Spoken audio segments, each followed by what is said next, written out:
like a child. When we are small, we tend to be more naive, and our parents tell us a few things: to not talk to strangers, to not accept candy. It's part of our learning. Eventually, everybody's gonna learn. It's just that some people spot it easier than others.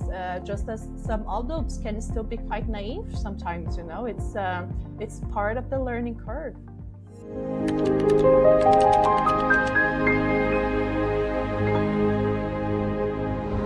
Aline, first of all, welcome to Zest. I'm so excited to have you today on the show. I've been really looking forward to this conversation for a month, and we have finally made it.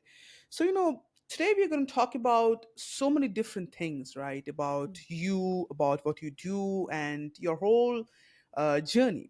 And I think, apart from your work, that's one big aspect of what you are today. But your journey is so fascinating, how it all started out. So, why don't we begin from that place? Where did that journey really began? I want to know that story from the whole beginning. And I think my listeners would also be loving to know that, how did that journey began, and then how did you found your purpose, that this is what you want to do. So take us back.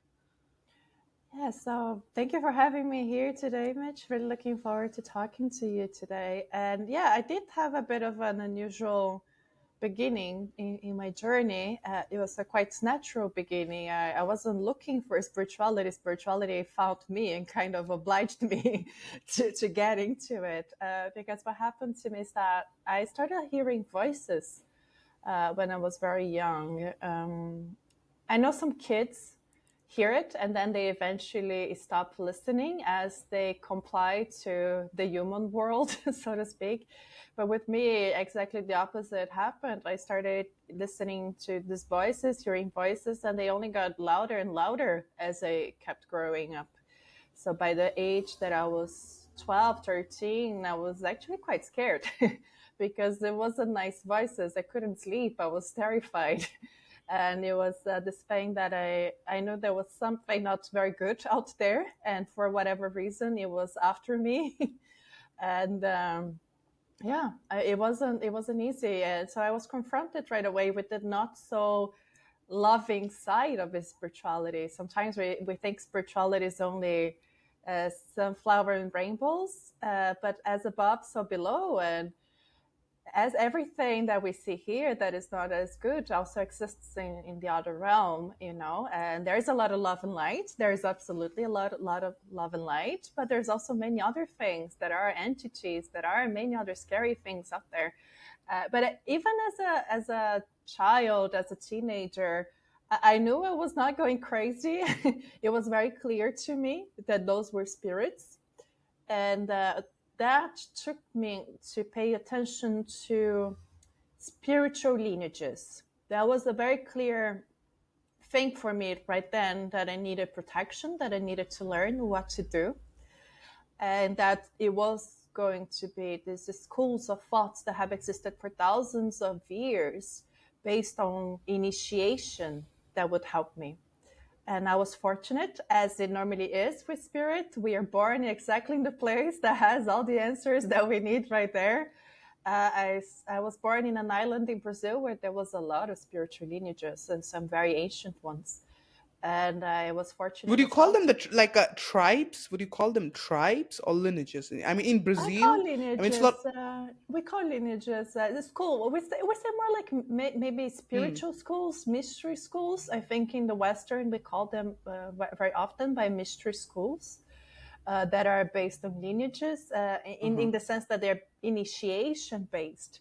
That you join and you receive an initiation and you keep studying and you keep receiving initiations. And the more initiations you receive, the more your energetic body expands, the more you are able to handle more complex and powerful types of energy and better guide people in their path. So there are different schools that work in this sense, but there are not that many. Most ways that people work with spirituality these days are not connected to lineages. And somehow, from a very early age, I knew I belonged to a lineage. I knew I needed initiation, and that is actually what happened when I was initiated at 14 years old in my first lineage. The voices stopped, so no need of medicine, no need of like But doctors. It was. Yeah. But when you said you got initiated at Yeah. 14, that's really young, first of all. So Yes. you got initiated at that age. Was it out of the fear that because you said that those voices were so Hmm. much, and you were talking, I mean, it sounds easy when you're speaking about it now, but I assume at that age it must be hard, it must It be was very hard. unimaginably, because you might think you were going insane, as you said, because if it's constantly hearing some voices in your head, it's like, this is not, like, this is crazy. But Yeah. then you got initiated at the age of 14. So what I'm trying to understand when I'm asking this question, how is this initiation process? Is it like when we see, I don't know, I'm talking from really the abstractical way, Yeah. is it like the movies when it's like a secret cult, you got initiated, or those chants happening, again, I'm talking from that abstract way, or is it more traditional ritual type? How, what is this initiation, and what do you go exactly through that training that changed you completely? So different lineages have different ways of initiation. I have been in four different lineages, so I have quite a few initiations behind my back. Uh, they are quite normal rituals. They are not crazy. They're very simple most of the time. It is more a transferring of energy from one very advanced person to the other. I'm not going to say exactly what happens, but it's much more normal than you think. It is nothing that is like, oh my God, what is happening here? It can even be like I'm going to say one thing, I'm not going to say what lineage it was, but I actually had one of the teachers initiated me just by splashing water in me. He just took a water and said a few words as he was doing it. And I was initiated in a specific lineage because the person and it has to be a very advanced person to be able to initiate you. Right. It is creating a link between you and a whole structure of energy, and that person has the authorization in the spiritual world to do that. So it's more the will of that person with a few gestures. We are symbolic, but of course everything is spiritual, everything is energy. And from that moment onwards, you are connected to this greater channel of energy. And the more energies the more initiations you receive, because most lineages have many different initiations within them. Levels. Yes. Um, the more you change and the more your access to these energies change, and the more pieces of reality you actually get to see. So initiations are extremely powerful, and yeah, I just came to realize that it is really hard to do hardcore spiritual growth without initiation. Why is that? Um, Like when you said it is really hard to, like, I've heard this same thing that is said by so many people, that yeah, until you have got initiated by a lineage or a guru, to say, so to speak, who have attained that level of mastery, it's very hard to progress in the spiritual path. Very hard. yeah, Why is that? that is 100% true, and I understand that some people don't understand that and even doubt that. But that is Right. only because they have not been initiated. Because if you have been initiated, your whole energetic structure is going to change so that you can have access to information you couldn't have before. You just have a different energetic structure, and because of that you can receive much different energy that you couldn't without being an initiate. It is that and simple. and in India, if you know, because again, this India is just like Brazil, it's a really old culture, the same Yeah. old, here we have different kind of lineages. In Yes. there, when you get under a guru, he gives you, you must have heard about it, it's called the Shakti Peeth. It's like, he Shaktipaya. takes he takes the finger, Yeah. and he takes on the third eye part, and puts the Yeah. finger right here on the, and gives the energy to take you and make you experience and raise your kundalini to a higher level, to make you feel that energy, Yeah. and gives you his energy to make you experience certain things. And it's strange, because I mean, the great Buddha never talked about God that much, to so to speak, but he did talk about these beings and these spirits that are around us, which is strange, isn't it? Because he did not talk about all of those things, but he talked about many realms and many types of these layers that exist, and energies. He did talk about those too, which is one thing that I'm Mhm. assuming that you are also aware of. Shaktipa is not initiation, it's energy transferring. There are many things I can do as energy transferring that are not initiation. Most healing sessions that I give, because I am a spiritual teacher, but I am also a healer. I give many different kinds of healing sessions and activation sessions. In all of those, I will be doing some kind of energy transferring. It's not my energy that is being transferred, it's the spirit energy through me. I am a channel, which is exactly what in Shakespeare the person is doing as well, is transferring. But that is not initiation. Initiation is sustainable and stays in your field no matter what, unless a guru takes it out of you. Or a Yeah, teacher, not necessarily a guru. Yeah. you mentioned, when I was checking your website, and we had a conversation before as well, you mentioned about establishing a direct connection with the divine from within is one of Yes. your like main part of work, what you do. So Yes. can you explain about this? How could we connect from the, because most people think, okay, if we need to connect to the divine, we need to seek it outside, not within. But I want to understand from that perspective, why do we need to look withinwards to connect with that higher source? We are divine. We are spirit ourselves. We are gods and goddesses walking on this earth that cannot remember. And we are so much bigger than we think. We think that we have like this physical body, but this is a very small part of who we are. We have so many other bodies. We're huge. We're bigger than the earth. And because of that, we can change our consciousness to so many different places. We can do astral travel. We can go to other realms. The better we become at meditation and the more we can expand our consciousness, the more we can go to different parts of our being. When we are meditating and going to these different realms, we are not going there in the sense that we're traveling there. We are already there. It's just that our consciousness is fully here only. We are imprisoning ourselves here. But the more we can get access to different parts of us, because we are everywhere, we are everything, we are divine. We live in a mental construct, and part of it is to break the mental construct, to The understand. barrier, that barrier. Yeah, that is our mental construct is a huge barrier for our understanding. So we are divine.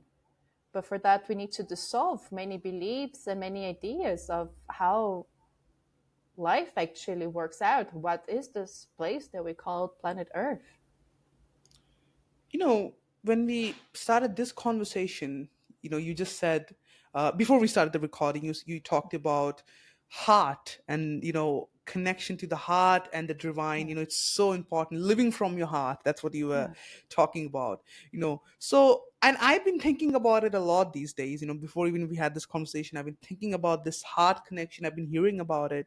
In your experience though, what role does the heart play? Because if you look from the scientific perspective, it does not seem it plays a lot of role. But if you look at it from does that not. spiritual perspective, then what role does it play? And how can individuals learn to let their heart lead the way? Our heart is the intermediary between heaven and earth. It is the middle chakra, intermediating what is happening here in physicality and what is happening in spirit. And it is truly the throne of our soul. If we want to activate our soul and live more from spirit, we have to live from our hearts. I know this can be quite challenging, and there's a lot of misunderstandings about how this actually look like.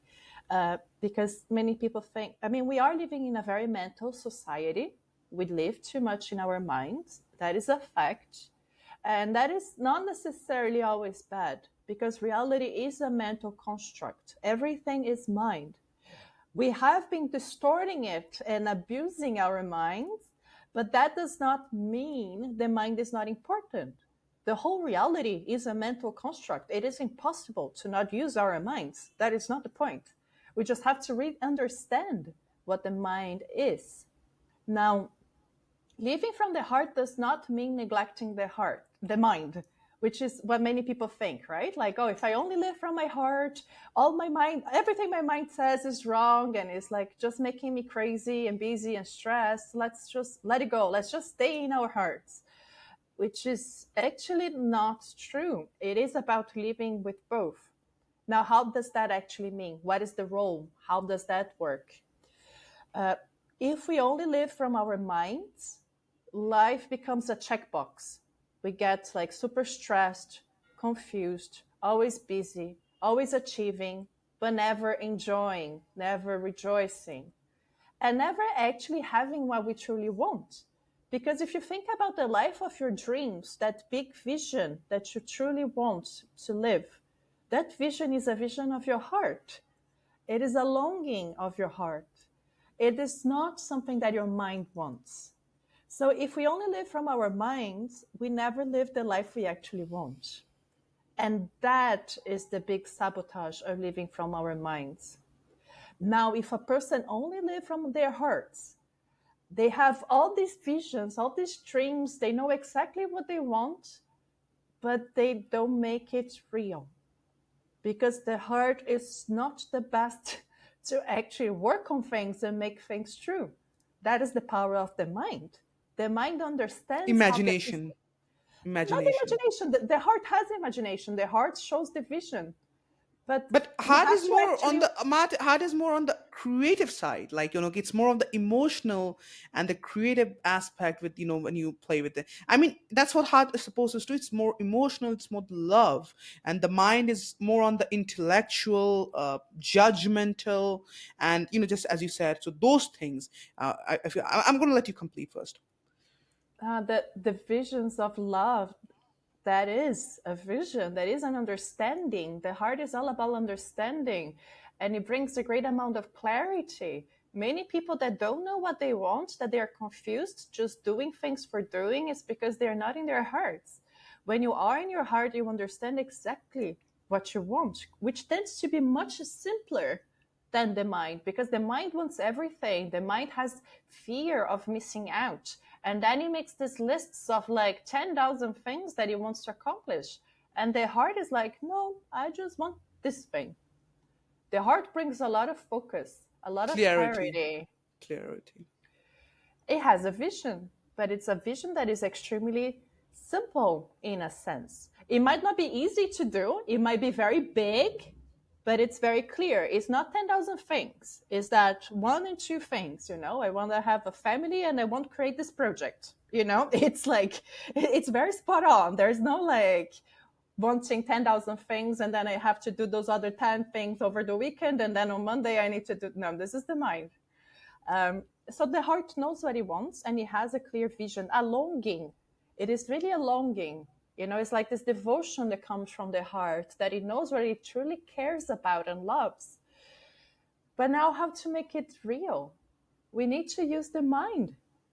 It's almost like the heart is the boss, like it's creating like this vision, like I want to have a family. Now, mind, what do I need to do to have it? It's like we almost are hard, like think about a car. The car is being driven by somebody, and the driver is the heart. The heart knows where it wants to go, it knows the direction, but it still needs all the four wheels. It still needs gas. It's not going to work alone. You cannot just put the driver. There are many other The components. whole effort cannot be just put it on the heart, that you need other things Exactly. too. Exactly. You need a body that is healthy. You need like healthy emotions. You need a mind that knows how to plan, to strategize. You need friends. You need so many Execute. things. Yeah. Execute. So the mind is super important. The problem, so to say, is that we make the mind the boss. And when we have the mind the boss, it finds problems. It is always confused. It is very ungrateful. It sees problem, like it's never happy, And if we put the heart in the steering wheel, life will become so much more simpler and with so I much more mean, the clarity. wrong thing is sitting on the throne, while the heart should be Exactly. sitting at the throne. And Exactly. I feel certainly mind is more about the lies. It's like it's comforting, when you live through the mind. Mhm. There's obviously not a sense of that happiness, but you still find comfort in those lies, that, hey, this is going to happen, because mind keeps telling you those things. The heart is not going to make up the lies. It is going to be clear. And sometimes, I'm going to say this honestly, it could say harsh things too, but that is for the good Yes, of you. But for the mind will sure. never say that. The mind will always say the lies that are comforting, that are nice, or it will just go too negative. It will just go too negative, or eitherwise. Yeah, I mean, for some people have a mind that is extremely negative and is judging Yeah, them day after day, and that is not a good mind. But a mind that is right, a liar is also not a good mind, because right. your soul still knows, and that creates a lot of stress, spiritual stress. Actually, we don't want to lie, even when the things are not that hard, easy for us to see. But as you said it yourself, we need to face things as they are for our own good, so that we can make it better. And that is the importance of love, being honest. Honesty is a crucial aspect of love.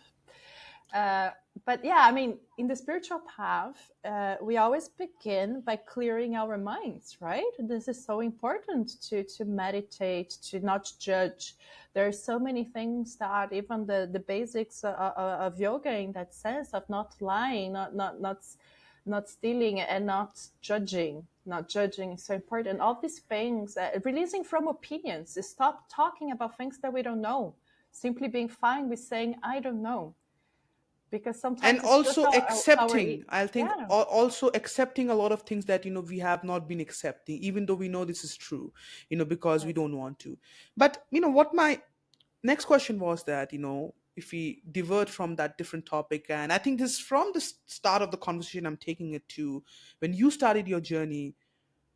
Certainly, if you look back, I mean, you're not that 20 years old anymore, so, but No. if you look back to Definitely not. your if you look back to your journey, you might see those problems that came to your life that really became your baptism. It really Hmm. transformed you. It really helped you to be who you are today. So it was not really the problems, it really helped you shape you. Yes. So a lot of these people who are on the spiritual path, they often suffer from a lot of these big questions, troubles, life changing problems that so many other people don't suffer from. Is it a part of their destiny, or I mean, I'm trying to say, because you just said some of these people who are on this path, who are supposed to be on this path to lead this path, they always have some of these problems thrown at them from the universe, some big problems, and sometimes it's really traumatic. They don't want to do it. It's all the way like it's the whole world is crashing down on them, and these things happen. So I want to understand, what is the whole deal with this, and why does this happen to the people who are on the spiritual path? Well, we all find challenges in everyday life, and that's part of it. That's part of being human. That's part of the progression. Even for people, first talking in general, even people who are not on the consciously on the spiritual path. We are all on the spiritual path, whether we are aware of it or not. But we are on earth to change, to transform. And so these obstacles come up in our lives, some for the better goods, others not for the better good. But obstacles come because they start a chemical process inside of us. They force us to stop and change things. They force us to look at things that are not okay. Now, in my case, yeah, would I be a spiritual teacher if I had not heard voices when I was 14? Probably not. It also made me very aware of many things that exist in the spiritual realm that many people don't talk about. It forced me from a very early age to not be naive, to understand that there are many different forces at play. And that, yes, I want to live with joy, with love, and I want to bring as much of this to my clients as possible and help them have a safe journey, because Safe. because that is the thing that I think many people don't understand about the spiritual path. It's not always safe, and many and that's why initiation is so important as well, because it makes us very aware of how to work with the things that are not safe, and how to acknowledge them, and how to see them for what they truly are. Because many people working with spirituality these days, they cannot see it. They only see love and light. What And when happens you to those all, yeah, people, though? What happens to those people who travel unsafe? they progress much less than they think, because they are much more open to vulnerabilities and to attacks than they think. That is unfortunate. That is very unfortunate. But this is part of the growing up, just like a child. When we are small, we tend to be more naive, and our parents tell us a few things: to not talk to strangers, to not accept candy. It's part of our learning. Eventually, everybody's gonna learn. It's just that some people spot it easier than others. Just as some adults can still be quite naive sometimes. It's part of the learning curve. You know, One question that is so important, that has never been so important, perhaps, I mean, in this modern time. How does, I mean, you get so many clients, and this is such an important question. How do you balance the pursuit of spirituality and spiritual growth with the demands and distractions of modern life? There is. Hmm, beautiful.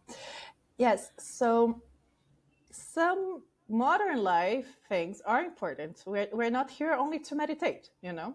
Part of our Right. progression is to work, is to have friends, is to take care of our families. All of those things bring us much responsibility and much understanding. Spiritual growth is not only about the spiritual practices. Everything is a spiritual growth. And the more we walk on this path, the more we can see all the energy that everything is bringing to us. Everything is one. What spiritual practices do when we actually are committed, be it to a lineage or simply working with a teacher like me, or simply having simple routines like going to yoga 3 times a week, what these things are doing is accelerating our spiritual growth so that we don't get to suffer as much as we would otherwise. They are accelerating it. We're all on the journey. We're all going to complete it. Uh, but some people will suffer much more and will take much longer than needed. All we're doing is accelerating it. So that for some people might be an excuse to never do anything spiritual. For other people will be a reason to do much more because they don't want to keep suffering. It's just like, so different people will have different perspectives on the same thing. Now, we go sometimes through periods when we are interested in spiritual growth that we need to back off, that we need to become hermits. Longing. Longing. Yeah, we have moments that we realize we are very hurt, that we have too many ancestral wounds, that we need to meditate more. We have periods that we might isolate ourselves from the demands of everyday life. And it's okay. Sometimes we need that. Other times we need the opposite. We need to start working a lot in everyday life and create good foundations in our lives, have a proper home, enjoy our job, create our company, create our projects, improve our relationships. There are moments that is what our spiritual growth is asking of us, because sometimes we use the spiritual practices to hide from life, and that is an escapism as well. So your question about distractions, yes, of course we can all become better at not checking so much our phones and things like that, because this is about self-mastery. The more we can be centered in ourselves and decide what we want to do, the better for our progress. But everything can be escapism. It's not only social media. It's not like, sometimes we can use spirituality as escapism from dealing with life. And many people do that. Instead of actually fixing their lives, instead of actually creating more loving relationships, instead of actually sharing more love in the world, they just lock themselves in a room, they just read another spiritual book, and they never actually change. Spiritual progression requires change. It doesn't require 10 hours. Commitment. It Commitment. requires change. And Perseverance. yeah, but we need to change how we live, how we feel. All of those things have to if we are on the path of spiritual growth, every month we are a completely different person. We just keep changing because the energies keep coming and we keeping letting go of our blockages. If we are basically the same, if you see who you are now and 6 months from now, you're still quite similar, you still have the same problems, you are not growing spiritually. If you're not changing positively your life, something is not working. And that is, I'm not saying like, we all have attachments. We all have attachments. Our ability to let go of our attachments sometimes is easier than others. Now, distractions, some of them are very clear to us what they are. But sometimes they are not distractions. For instance, social media is not always bad. If I live far from my family and I want to see what my cousins are up to, it's okay that I grab my phone and check out what they're up to. It's all about the control, right? The It's control. about If the intention. Am I aware of intention. why I'm getting my phone right now? And I am I able to leave it aside once I'm done with it, or Most does it? people are like, Yeah, okay, they don't even know why they're doing it. And they keep, like yeah. it's some zombie. They're like scrolling all day, and that's the thing. That's not really the intention nor the awareness. This is crazy. Okay, this is what most people are doing. Yeah, but many people are like that with many other things. Some things are more obvious. Some people oversleep. They can sleep 12 hours a day. Other people drink alcohol all the time. Some things we have it clear in our heads that are not good. But other things, it's not that clear for us. So it's good to take care of our bodies and exercise. Yes, it is. It is good for us to eat healthy. Yes, but some people are obsessed about food, about what they're eating, what they're cooking, what is at home, what they need to buy. Like they cannot stop thinking about food. It doesn't matter if it's healthy. Their minds is not healthy. That's an escapism. They just chose a different topic to escape dealing with things in life. Lots of people have that and don't see it. Exercising, being in the gym 4 hours, like always exercising nonstop, have like crazy fit. All of those things are escapism.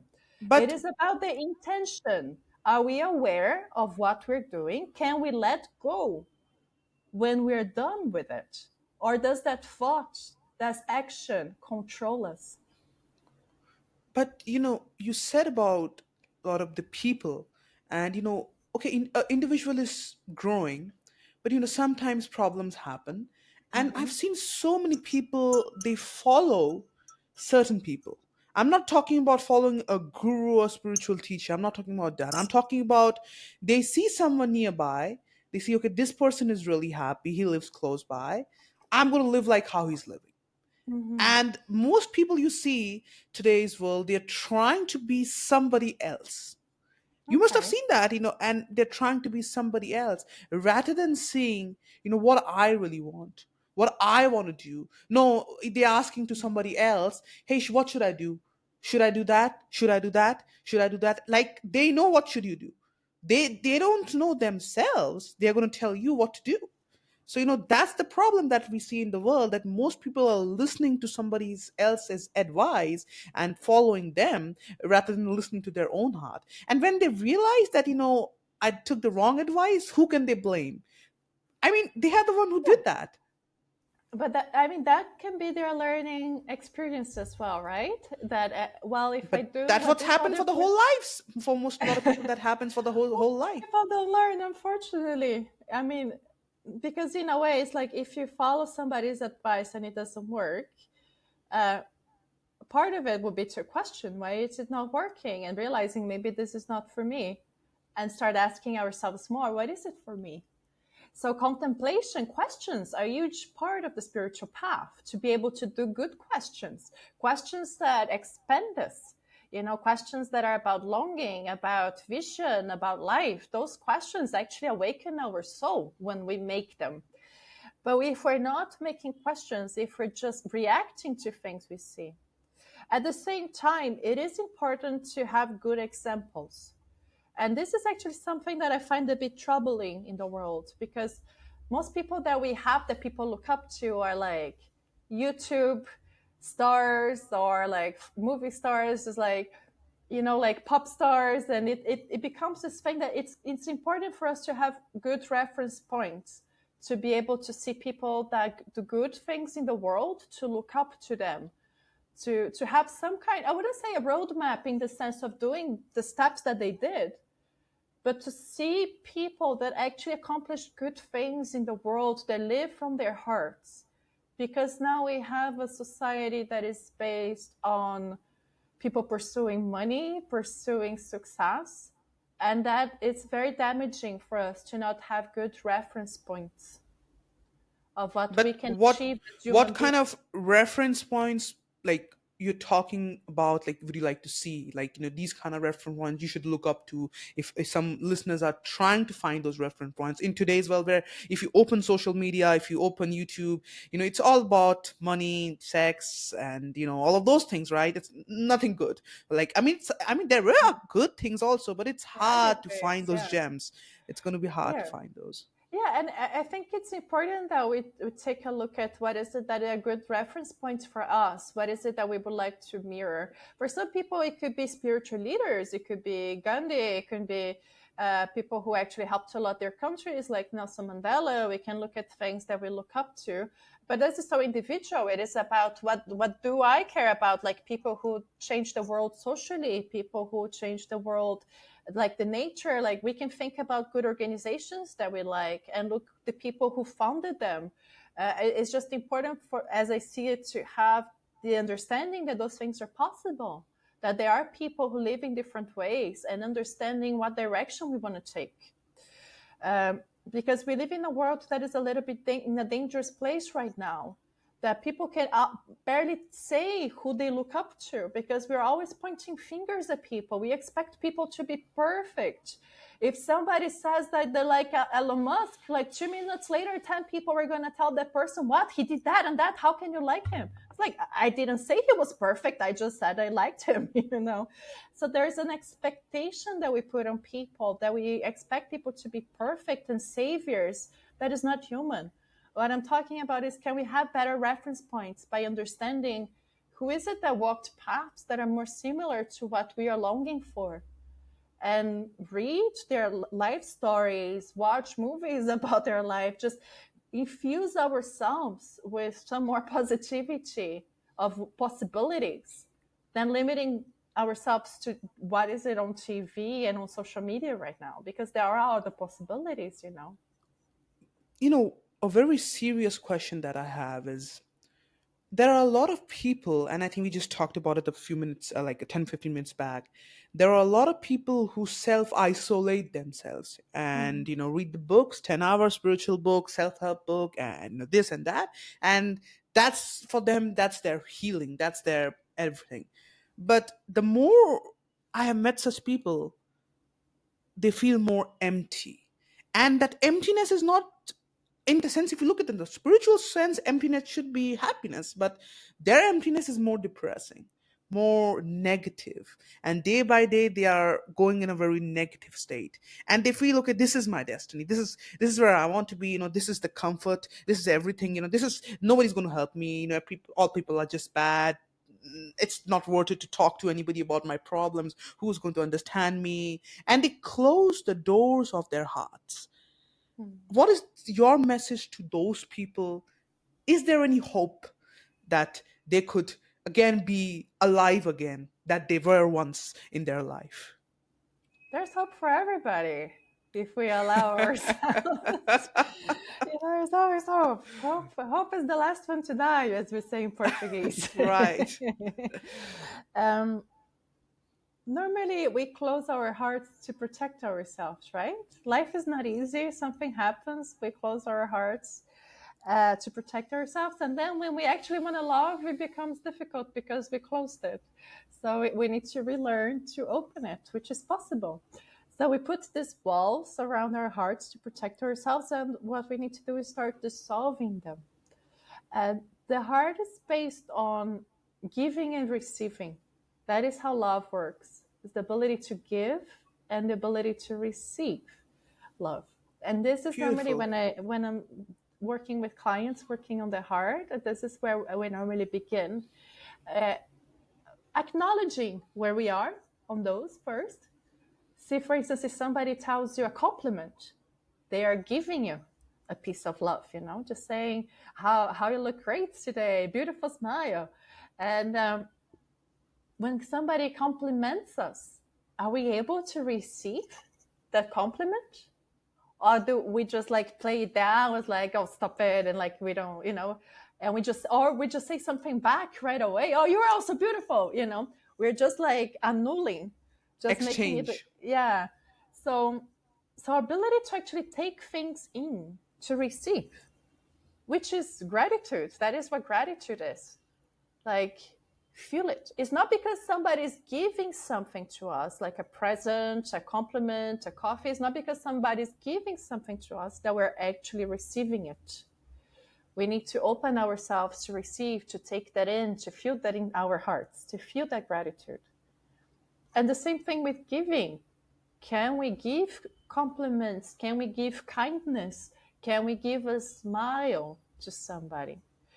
The more we do that, the more we start opening ourselves to giving and receiving, and those walls start melting. So and maybe, yeah. I think, what you were just saying, if I have to add something to it, it's like when you start try to give that love, even if there is no individual, it's not always have to be okay, you have to have somebody in front of you to give love. It just could be being one, just being a little happy, just trying to enjoy yourself, is surround yourself, because the world is so beautiful. If you just open your eyes a little bit, you could Hmm. see. And just a little bit, if slowly you could open yourself with that love, things would start happening. Because this existence is just like a mirror. Whatever you give it, it's going to reflect back. So if you Hmm. give away love, it's going to return it with double the back, and you're going to slowly have that back. And Hmm. even if sometimes trouble happens with you, because love is a lot of trouble. If you ever love, it's a lot of trouble. Is But definitely, it? yes, it is, but it is Yeah. definitely transforming. It is definitely purifying, and then it is definitely the most, if I have to say, euphoric, I don't know what's the right word, I forgot that word even this today, but it's like the most ecstatic experience that you could ever have, if you ever feel love. And it happens moment to moment. It's not going to be like Hmm. 24/7. Like the peak of love happens like this, and this, like a heart rate, like this it happens. But it's like a constant flow. But sometimes you do reach a certain peaks of where you do feel that love. Yeah, I mean, joy is important. Hmm. Joy is this thing that you were saying about just enjoying life, and there's so much beauty. I would put that in the idea of joy, which is actually the highest vibration there is. And joy doesn't need anything to exist. And when we are in joy, it becomes much easier for us to open. Contented. No, joy is much bigger than contentment. Joy No, is, I mean, like when yeah. you're self-contented, that joy manifests in the sense when you're satisfied. You don't need, because what is essentially, if you're Joy still goes higher than that. The vibration of joy is a very high vibration, and it's a vibration that we can actually sustain as human beings, and it's even very higher than divine. love, even higher than love. We can go into a discussion about that, but it's a different kind of energy. Joy is where it begins, and then love can spread. Because love is something we cannot really hold inside of ourselves. The Hmm. frequency of love is giving and receiving. It doesn't need to be a specific person, it can be two humans in general. But love doesn't hold itself. Love just goes. It goes back and forth, inside and out, giving and receiving. The moment that we try to hold love, we also hurt ourselves. That is actually one way that many people hurt their hearts. They withdraw love. They want to be safe, and because of that, they don't give it. And that hurts as hell, because love is not supposed to be stuck inside. It's supposed to be given and receiving all the time. It's a constant exchange with life. Joy happens in a different way, and we can hold the frequency of joy ongoing. We can be joyful beings. And in that sense, we can have this lust for life, this willingness to live, living joyfully, no matter what. Even if we were the only people in the whole planet and we are swimming and splashing waters on ourselves and just playing. So this lightness of being, this joyfulness brings many different positive aspects into our lives, for sure. Absolutely. A very important question that is essentially to ask you, what is spirituality to you then? Like, I mean, if you really have to define spirituality, like, you were just talking about that, quitting the world, escapism is not spirituality. That's what you just said, like, even, it's like 10, 15 minutes ago during this conversation. Hmm. Then what is spirituality? And when a person is on spiritual, what is a spiritual person look like? I have this thing that for me, spirituality is one thing and spiritual growth is another thing. Hmm. Spirituality, everything is spiritual, and it's the sheer understanding that everything exists beyond matter. The understanding that everything is energy and exists in so many different levels beyond the material and physicality, that in itself is a spirituality. That's why things that are not the good are also spirituality, because everything exists beyond materia. So I don't know if you've seen this, but it's one of my favorite internet things.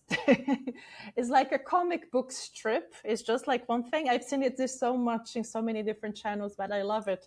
It's this guy, like this man, is hitting on a woman, trying to get like her to like him, and he says to her, "You know, I am spiritual." And then she looks at him and says, "So we're demons. Be more specific." You got to And send me this, that. yeah, I have to find it again, but I've seen it so many different times because it's this. Spirituality is not only love. Spirituality is the sheer understanding that everything exists beyond matter, that there are things we cannot see, that life is so much bigger than physicality. This is spirituality. Any person who believes in anything beyond the physical, I see this person as a spiritual. Then there is this other essence of spiritual growth, which is the understanding that we are on a spiritual progression and that we want to grow. And in the moment that we want to grow, then we start having more responsibilities spiritually to be able to grow, because it is very difficult to grow after a certain aspect if we're lying to ourselves, if we're not behaving in certain ways, because we start understanding that many things that are normal in society are actually hurting our soul. And then it becomes a much more complicated subject. But spirituality is one thing, and everything is spiritual. Everybody is spiritual. The whole, like, there's no separation. It's whether we can But see it or not. then this question comes into a lot of people's mind who are on the path. There are two types of people who have two types of and I'm not saying anyone is wrong or right. I'm not trying to make a judgment here. I'm just Mm-hmm. asking this question. I'm not giving my judgment. Okay, this is right or this is right. I know there are both types of individual. Certain people are adamant that it's all about non-duality. It's on the peak level of spirituality, it's always going to be non-duality. And on the other level, some people think that there is a separation between the higher power and you. And that means, like, you are a lower, in the way, and that higher power is definitely the higher power. So there is a separation, which is like the duality. So Yeah. what is your opinion on that matter? There's so many different realms. We live in duality, and we Hmm. are here for a reason. And to start pretending that everything is non-dual when we live duality every single day is the spiritual escapism. There is a place where there is no duality, but we don't live there. We, in our progression, we are living in duality. This is where we were sent for our next step in our growth. So do not ignore that. Otherwise, you wouldn't be here. But There's what a you reason said, why I'm not done yet. Now, that does not mean that non duality, like, there are so many realms that we don't have access as human beings. And it's not because we know what is a little bit above us that we go there, we stay there. That's not where we are. And we still have to understand that there is more above that we don't have access, that we're not supposed to have access. So I'm just saying that honor the place where you are, honor the experience you were sent to. There is a reason why you are here. Many people keep going to non duality because they're escaping being here. Be here. but you just said, there is a place where non-duality exists. Yes. Yeah. And at the peak of some people who have spiritual experiences, Mm-hmm. they do experience a sense of completion and dissolution of their ego, and that non-dualness. And people who have done a lot of these practices, and that's what I keep hearing again. I'm Mm-hmm. not trying to make an assumption. No. So, and again, let's be honest, we are not going to be here permanently. This place is our temporary home. We are here for a limited time, and we all are going to die, in the sense, as a physical body. Mm-hmm. So then, what is real? This is real, the duality that we are living in, which seems like a dream sometimes because we are temporary here. Or is there something that is permanent elsewhere, where non-duality is the real truth. What is the truth then? Non-duality or duality? Again, the same Both. question, but They- wh- wh- it, Why does one exclude the other? They both hmm, exist. They comprehend, coexist. And there's comprehend. more than just that. There are more universes. Like we live in a universe, like we live in a galaxy that we barely like know our universe. We are always finding out more about our own universe. Trillions of galaxies. Like everything is so much bigger than we think. Everything is so much bigger than we think.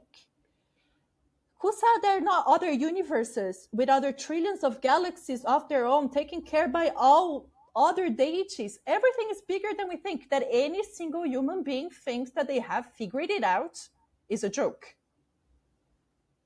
We live in duality. There is such a thing as non-duality. That doesn't mean one thing is real and the other is not. It just means reality is much bigger and much more complex than you think. Stop trying to simplify things in that sense. We humans are so small comparing to everything that is outside there. So sometimes it's like, I understand it's curious, I understand it's mind blowing, and it's great to have questions. We just need to make questions that make us expand spiritually and not looking for safety or seeing things that are not real, because we are on earth, and this is so important to understand. We are on earth, we live in duality, we have many lessons to learn here. If we go somewhere else, we miss this short trip. Living on earth is such a small part of our progression. So let's honor while we're here and learn all its lessons so that we can go and explore other parts of reality in our next chapter of our spiritual growth, which won't be on earth. So let's be on earth while we are on earth, because this is very short. And I think what you said there. It appeals to me, that really old saying that the whole contains everything, even the truth, then also all the lies, and then all the Mhm. contradictions. Everything. Duality Yeah, is also there. Then non-duality is also there. It's all exactly. contended because it's so big. It's so Yeah, infinite that everything can be contended. Every of your lie, every of your truth, every of your thought, everything is within in it. So all your imaginations are also coming in this whole universe. So never yeah, imagine that this is outside, because nothing can ever be outside. Everything is happening in exactly. within. So that's something I think I like that answer a lot. And I think obviously fighting is never going to lead us anywhere. It doesn't matter if No, it's duality or non-duality. If we keep fighting over it, it's not going to lead us to any experience, any growth. Fighting is not the way. Love is the way that you should lead into, not fighting. Because no. fighting, nobody has ever gotten anywhere with fighting. People have just lost and lost with fighting. Yeah. But as we Just are, like some people yeah, fight over politics, this or that, right, it's the same you're with right, spirituality. It's not either this or that. It's right, both. Both exist. And coming coexist. back, yeah, and it's important to have that understanding that the life is much bigger than we think, and there is no point being right. Who wins at being right at something like that? It's just do the best to live the most you can and learn the more you can. Well, that's life. Yeah, and as we are wrapping up this Oh, sorry, conversation, just one thing I really yeah, wanted to share now, yeah, because it's connecting to something we talked very in the beginning. Remember when I shared that, I mean, we're so much bigger than we think. We are bigger than Earth. The reason why we can do astral traveling, the reason why we can go to other places is because we are already there. We just don't experience that all the time because we put our consciousness in our mental model, which is here. But the reason why some people can access other realms is because you are already there. And it's the same thing with the non duality. You are already there, so you can visit it. That doesn't mean it's the whole reality, it's just a part of it. You are in so many different places at once. So, like, I just find this beautiful, this expansion of the understanding of who we truly are and how many places we can be at once. Yeah, just want to share that. and and I like that. But as we are wrapping up this conversation, I want to also ask you this important question: why do people need to come to you? I mean, in the sense, Mhm. you said you do give like the Shakti, like you do give energies, you do help people, but do people really need to come to you, or they need to look within themselves? Why do you need to come to a healer like you Hmm. when healing is also possible within words? And it's an important question. And what is the purpose to coming to you? Like, what is the point? Um, so I have access to things that other people don't. It's that simpler. That simple. And I'm not saying like I'm better or like there are other healers that do different things that I don't do. It's not different from me going to the bakery to get a bread from somebody who makes better bread than I do. So we need to stop putting people who work in spirituality at a pedestal. We all have different pieces of the puzzle.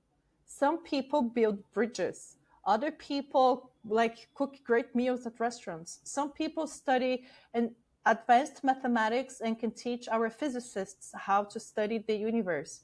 People like me know more about spirituality so they can share that. We all have different pieces of the puzzle. Nothing is better or bigger than the other.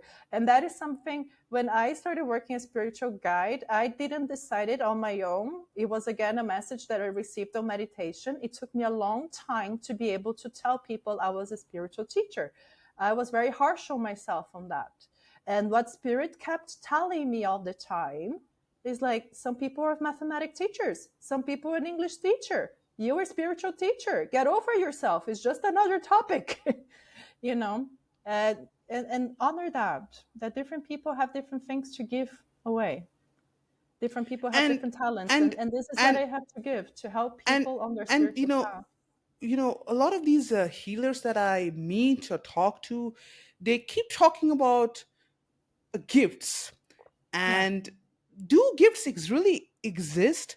I mean, what are gifts? Whenever I hear this term, I mean, I'm not trying to be sound like a skeptic, but yeah, sometimes this question appeals to me. I know everybody is unique, and everyone has been made like that to support a bigger dream of this whole universe where we're heading to.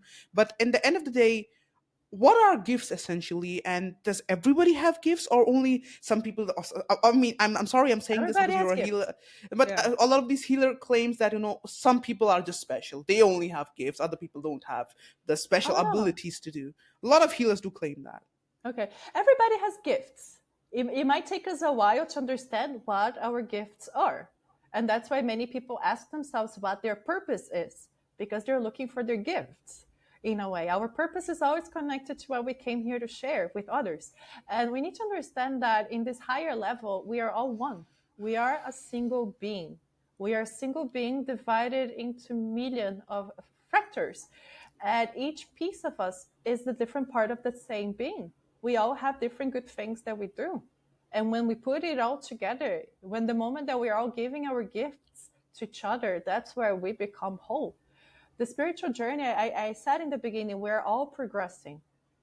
Some people will take longer than others. The spiritual growth, all it's doing is accelerating our progress.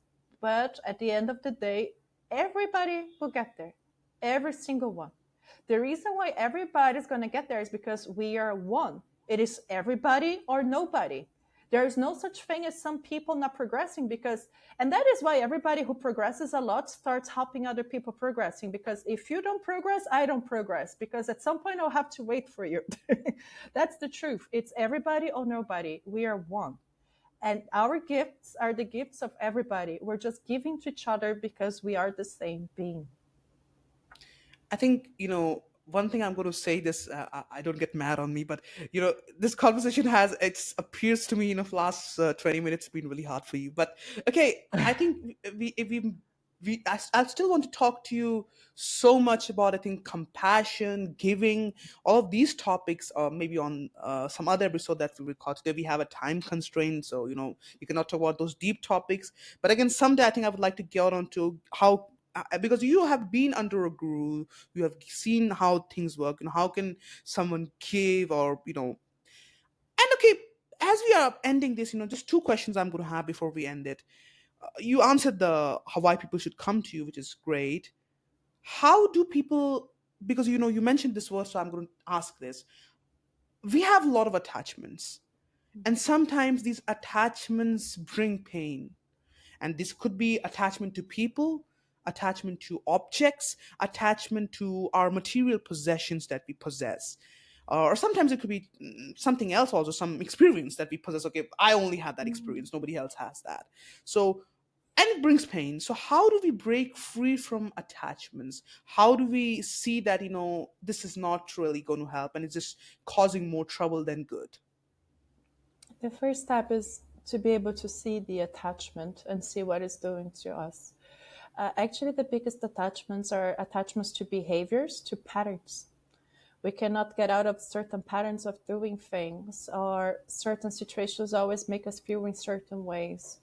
We are stuck in ways of being, stuck in ways of thinking. Those are the biggest attachments. And the first step is to be able to see it. We normally cannot see the attachments that are hurting the most. We need to take a step back and realize, like, where do I want to go? What do I want to live? And why am I not living that? So that is the question, like, what is preventing me? Because what is preventing us from getting from where we are to where we want are our attachments. So the moment that we can start seeing, okay, these are the two, three things that are blocking me to take that step that I want so badly. I can see the attachment. Now I can start working with them. I can go to a more mental thing of like, where did this come from? Why do I believe this? Why do I keep behaving like this? For some people that works. But normally we have just to strip off the gas and like, if we see a certain pattern, like every day I do this and this and that, it's like I have to start doing something else. What would be a better pattern to do to get to where I want? What we need to understand is that destruction is not always very good for us. So to simply remove something, be it a material possession, be something like that, it's not the way. We normally need to create something else. We need to create a better pattern. We need to replace the attachment with something else. What is Because that? it depends on what kind of attachment we are talking about. If it is a material possession, we might need to see what are my values here and reorient ourselves to other values that are not material possessions. It's very specific. It's very hard for me to say in a generic way. So that is why sometimes it is easier with behaviors. For instance, somebody who is never exercising has to create a pattern of exercising. you know it's not so much about destroying and detaching right away Right, as right. much as creating, like, what am I replacing this with? How do I want it to be instead? Because anytime we humans create something, the old dies. And it's a much more healthy way for us to simply build the life we want than to destroy. And we see Replacing it, is yeah, better. Replacing is better rather it's more than healthy. destroying. It's more healthy because it forces us to understand what we want instead. Because if we only destroy, we leave this vacuum and we feel the pain and the hurt. And instead, we want to put something there that is actually good for us. So go with this self-nurturing way of, this is not working, and this is what I want instead. So You got a start really doing that. nice way of explaining these concepts. I really like. It's like I don't know, like a great teacher would do. Oh, I'm a teacher, so thank you. Yeah, so I like that. And because what happens, it helps us to break down these complicated concepts in a simpler manner for people who are trying to understand it. Because a lot of people who are listening to this podcast, I keep telling my guest, whoever brings there, that understand that you have achieved somewhere, but that's not mean that everybody who's listening to this podcast is also there. So they're Mhm. trying to come, but you have to simplify things for them as well. And that's what my approach always be, to be simplified. But sometimes you need to speak technical language, which is all Yeah. right. But one thing, as we wrap this conversation up, I like to add that truth is always simple. It is never going to be complicated. So you don't have to think that truth is going to be this bad or this big or something. It's going to be always simple. And when you do have such an experience, you would see that this was the thing I was really looking for. I never even thought about it. But my question as we finally wrap this conversation up, and this is the final question. If somebody's been listening, this is the bonus for them. What are some of these practical tips or advices would you have for someone who's trying to incorporate or improving or enhancing their life? That these are the first steps they could take on building great life. What would those advices be if you had to give them? So I love telling people to be more spacious in their lives. We live very busy lives, very cluttered lives, and going together with the idea of simplicity, the understanding of what is important and what is not, and being able to choose to say no. Now, spaciousness exists in many different levels. It can be spaciousness in our bodies, ability to stretch, to have good posture. This actually brings a lot of good things in our lives. Our nervous system works better, we can breathe better. Just starting with that. And then spaciousness in our hearts, our ability to give and to receive just through gratitude. We start receiving and start giving. Spaciousness in our schedule, not going from one thing to the other. If you have 5 minutes during two meetings, do not grab your phone right away. Stay quiet in those 5 minutes. Allow yourself to just rest in those 5 minutes. Those moments of spaciousness, they create this possibility of us knowing ourselves better, of feeling, of seeing. If we're always busy, we just keep going without realizing what is not okay and without giving value and appreciating the beauty of life. So, spaciousness, I find it very important, creating space in our life so that we can live. And I really like that, because we have so much suffering in the world that we look at today, and I think it has just increased.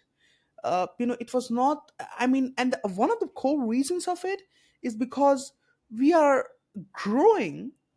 I mean, we all are growing, as you said, we all are growing, but is the growth happening in the right direction?